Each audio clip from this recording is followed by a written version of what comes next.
that is called samadhi. So 8 limbs of yoga. There are different schools. Most of the modern schools talk about 5 yamas and 5 niyamas, like 5 do's and 5 don'ts. But I've been trained by many teachers, masters from Himalayan tradition. So, and then also there are different scriptures like Bhagavad Gita, Srimad Bhagavatam, apart from Sri Patanjali's Yoga Sutra. They talk about 10 yamas and 10 niyamas. So I would like to share 10 yamas and 10 niyamas, which I've been practicing for many years right now. So let's talk about the 10 yamas right now. Athatasa yamaha, the satya is truth, like don't tell a lie. Ahimsa, non-violence, don't become violent. Asteya, non-stealing, don't steal from others. It doesn't belong to you. Brahmacharya means being in the path of Brahman, or the creativity or the innovation. So making the most of resources, like whatever resources that is given to us, like our body, our breath, our mind, our intellect, all the resources that we acquire in this life, we should make the most of them. Don't waste the resources. In a conventional manner, it's also called celibacy, like don't use your seminal power or the creative fluid that comes in the body. Don't just waste it. That is also another aspect of brahmacharya, celibacy. Aparigraha is not to be too greedy, coveting everything, it's mine, mine, mine. Not to be too greedy is called aparigraha. Daya is compassion, not to be rude, cruel, compassion. Arjava is straightforwardness, not to beat around the bush all the time. Honesty and straightforwardness is talked about here. Shama is forgiveness. If something happens by mistake, by anger, arrogance, annoyance, by ourselves or by somebody else, we should learn how to forget and forgive.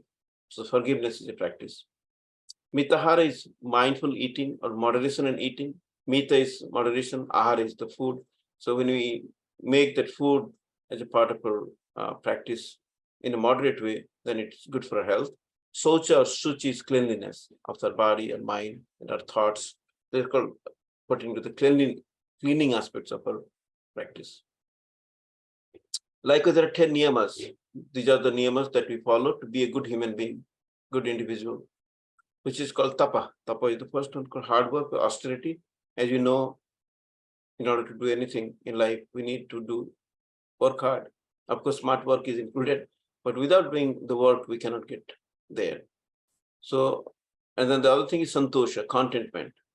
Even though you do the hard work, but there should be some level of contentment, some satisfaction should be there, so that you do the whole work, hard work in the night, you go to sleep with a little feeling of contentment and happiness. You close the book, and then you wake up in the morning. So you are kind of getting an incentive to live your life again, right? So there has to be some amount of satisfaction in life with whatever we do. Astika is self-faith. We must believe in our own self and believe in something. That is called faith. Dana is donation, charity work.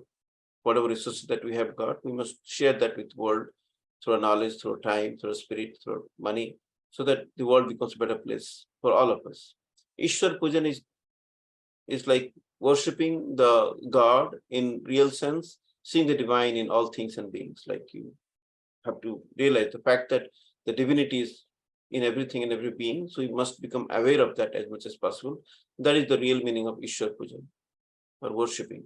Ishwar Pranidhana, that is another term they use called Ishwar Pranidhana. Siddhanta Shravan is something extra. It's like honing the skill, sharpening the saw, acquiring self-knowledge. Like whatever profession that we are in, we must invest time to be on the top of everything. We must not be obsolete, right? So that reflects on our both modern needs and also our spiritual needs. We must read scriptures, listen to others' influence in life, like subscribing to YouTube channels that you really like, that really boosts your confidence and gives you the right path in life. They're all part of Siddhanta Shravan. We also call it Satsanga, right? The companion of truth. Swadhyaya, also there is another term called Swadhyaya, like studying the scripture to acquire deeper knowledge about ourselves. 3 is refraining from the shameful acts, like it's called shame.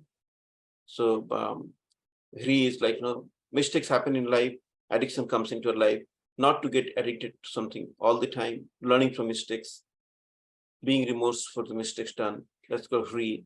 Mati is conscience, to always to look in the pros and cons of everything before you take a hasty decision. Mati is using the conscience, which is different than consciousness. So conscience is the weighing the pros and cons of anything that we do. Japa is constant remembrance, chanting the name of the Lord, in other words. So reflecting on the goal, I'm totally healthy, I'm truly happy, I'm focused, I'm successful. At many points of time, like if you can remember that goal, that is called japa. And brata is say taking a sacred vow. I've taken a vow, it's a resolve that you've taken, the sankalp you have taken to follow some of these principles or all these principles. Take care of her body, to take care of her mind, to take care of her life in a proper way. And that is what yoga is all about. So yoga's principles are all explained in many different means through different values that we can talk about. That's the kind of concept of yamas and niyamas today.